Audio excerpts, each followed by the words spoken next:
When arts organizations put on education programs and say, 100 kids came, so what? What did they get out of it? If you can prove through real data what the kids got out of that and say, look, here are the things that happened because of that. And not just quote some national study on, test scores. That's national data. Show me your organization's data, and that's where it'll happen for you in a post-NEA society.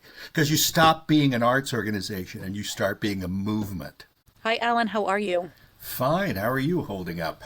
Oh, I'm holding up well. Thank you for joining. I like to dive right in. I realize that I've been guilty of something, which is often when lobbying for funding for the arts, I will say the arts aren't charities. We don't expect handouts. We are businesses. We just happen to be businesses in the creative economy. But Mr. 501c3 guru. So here's the deal. Being a business and being a charity, those are not exclusive of each other. This is a business that is a charity.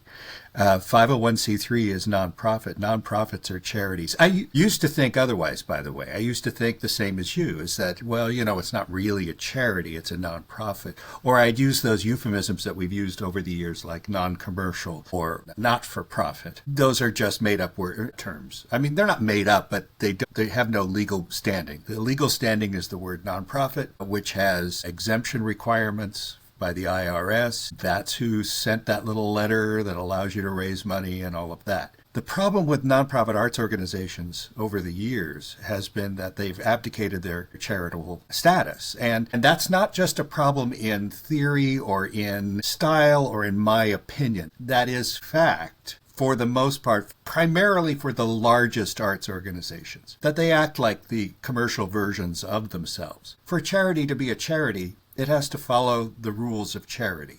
And those rules are stated in Section 501c3 of the IRS Code. 501c3 is not just a bunch of letters and numbers thrown together. It's part of the code.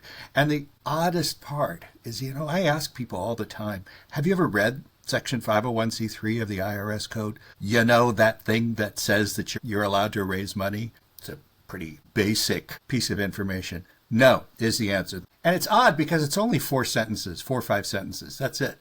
It's not long. It's not written in legalese.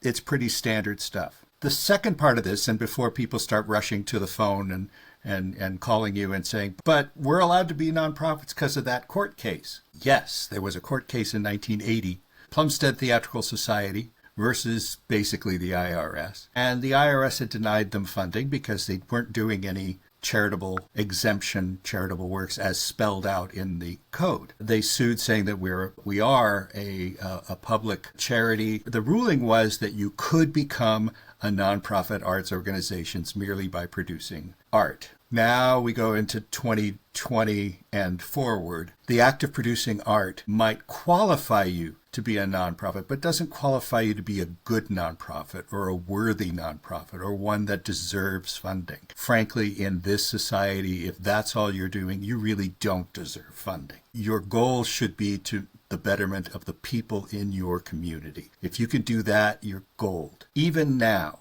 as we speak, as hundreds of people are tendering their resignations from the NEA because it's likely going to close by next year or something like that. And the NEH, by the way, and museums and libraries and all of that stuff. And it's horrific, but not unexpected. So anyone who is shocked by it, I really don't get, because he said he was going to do that, and so it's happening. And he has the full support of the Congress, so he can govern by edict all he wants. And so there he goes. And so the question I have always said is, what happens in a post-NEA world? And I wrote an article about that in January. And really, it was an interesting thing that people were still in denial that that was going to happen, even though it was really obvious that that was going to happen. But as we look in our post-NEA world, the thing that's going to make sense to everyone and why you would deserve funding is if you're achieving measurable results of charitable, underlined in bold, in italics, charitable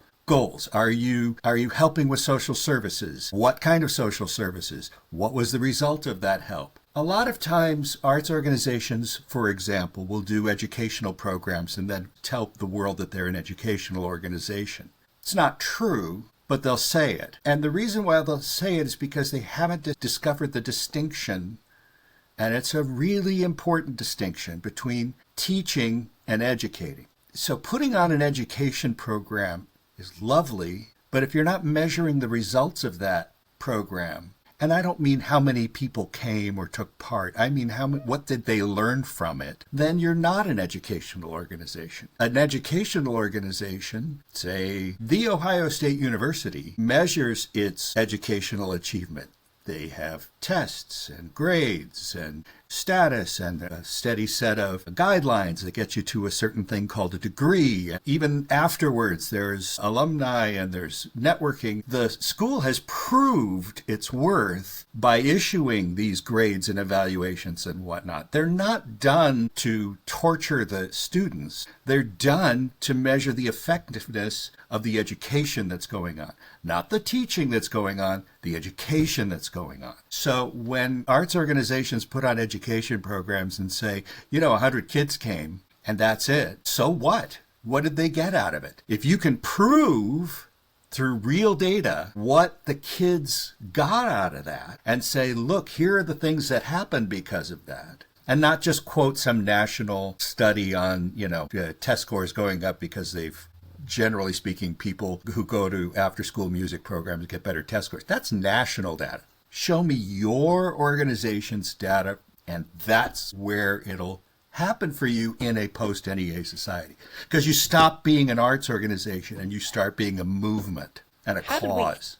Get here. Richard Florida did all that studying way back when about the creative class. It was a good book, and I think people should read it. Basically what it said is that the most progressive cities in America, not progressive politically, progressive meaning they were getting things done, were the ones that had the most artists in them. He looked at it as a coincidence at first, but then he started digging into it and seeing that the creative class includes people who are not traditional artists, people who have to be creative in their thinking on a daily basis. So that's the tech industry, that's lawyers, that's a lot of people who have to find ways to make things work. And then there's arts organizations, the traditional C3 arts organization. Totally inessential. Not essential for art to exist. Not essential for artists to do their work. Artists were doing work before there were organizations, and they'll do it if every organization closed. Artists would still do their work. New art, new valued art would still be created. So for the nonprofit arts organization to be essential in its own community,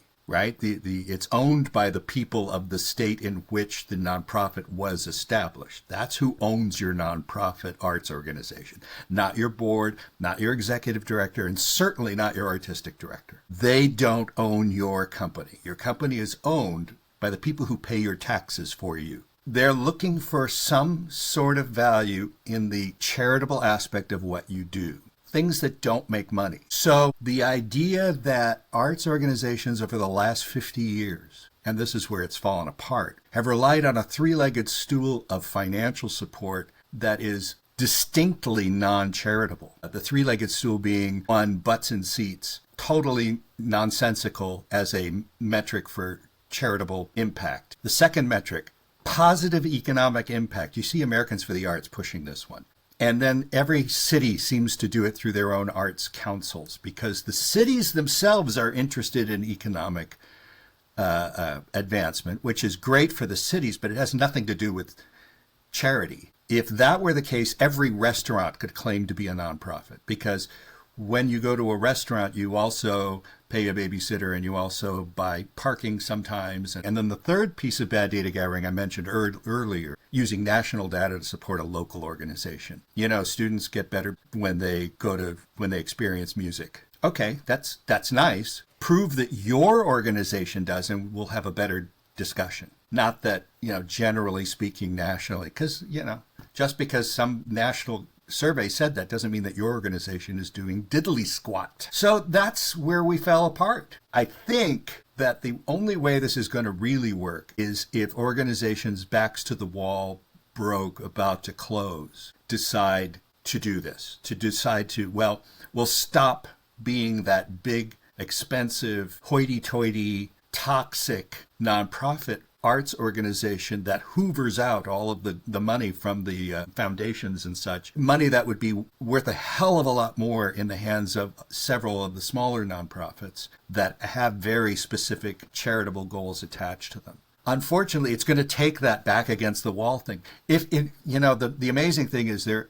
are organizations that have already done this, and sometimes it's with their backs against the wall, sometimes not. I think of the Louisville Orchestra as a prime example of an organization that wins. Got $8 million, I think, so far in state funding in a very red state of Kentucky to tour the orchestra all over the state. They play in every single city. They do work in the schools. They do work in libraries. They do free performance. They're all free performances outside of Louisville. And they've cut the Louisville side of their performance schedule down all the way down to like 17 performances. And then they have the data to prove that that's exactly what's happening. So I would argue that these large organizations would say that they are doing what you're saying they should be doing. I think a lot of them have fooled themselves, so convinced themselves that they are doing the good work. They're wrong. They're just flat wrong. They're not. I look at the largest I'll take New York out of the picture because New York is a different animal.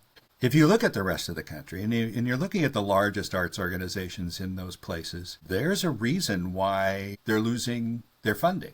There's a reason why they're talking about how their audience is growing because they're comparing it to pandemic numbers. Yeah, when you had 0 and you go up to 100 in your theater of 1,000, yeah, you've got oodles of more people coming to your organization. So come on, don't give me lousy data. Why don't you tell me that you've created a literacy program and 35 kids in this class alone learned to read because of your participation in that program? Well, I talk about it at any time that I can. I feel that data is the future of funding, and being on the front line of the future, it's the present.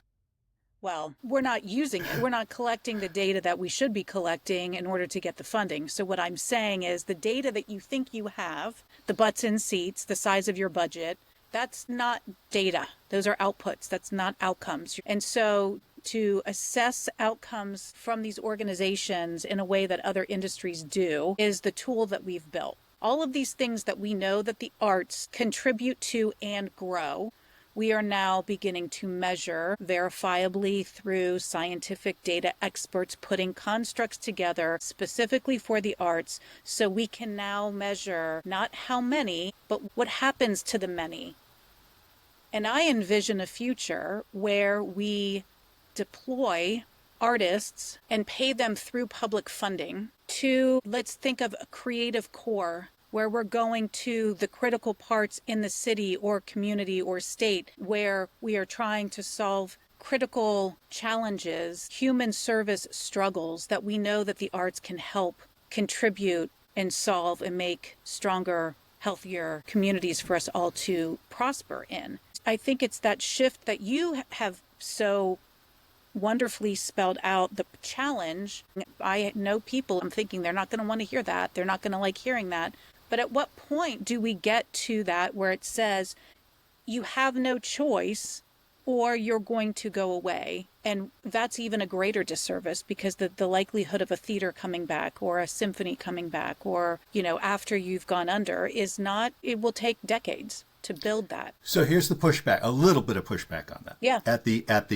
On your very last point, nature abhors a vacuum. If an organization goes out of business, generally speaking, after a while, and if an organization goes out of business and there's demand that exists, so the and part is important there, then another organization will take its place. It won't be the same organization. It'll be a different organization. And perhaps that organization will be more community-minded, and that's why they're going to succeed. Or not just more community-minded in the first place. The first part of the pushback I would have is this. If you can measure those attributes, I know those are soft, they're called soft skills. I'm not calling them that. That's what they're called. And I hold those to be very dear skills. But if you can figure out a way to modify your data to match the IRS description of what an exempt organization has been mandated to do, and to take the arts exception, the arts organization exception out of the data, and say, no, this is a real charity doing these things.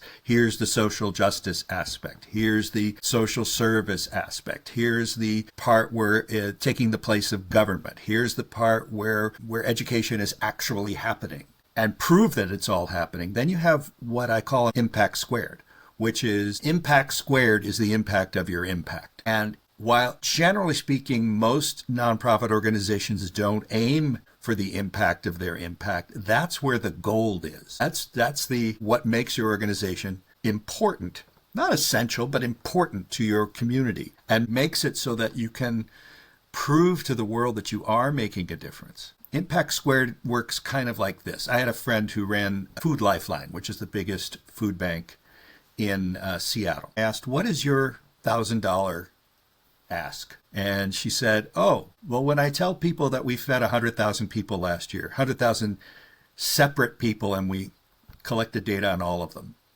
that we know it was over 100,000, that's usually good for a $1,000 gift. I said, yeah, it might be worth more than that, but okay. If that's your 1,000, what's your $10,000 gift? Oh, when I tell them that 40,000 of those people are no longer on unemployment because they used us as a scaffold to keep their families fed while they looked for work, while they looked for a place to live, while all of that happened, they now do have work, they now do have a place to live and are contributing back to society. That's the $10,000 gift. That's impact squared, the impact of the impact. And if you can show your organization has impact of impact. What comes to mind is I feel as if everyone is waiting for someone to come rescue them. Yeah.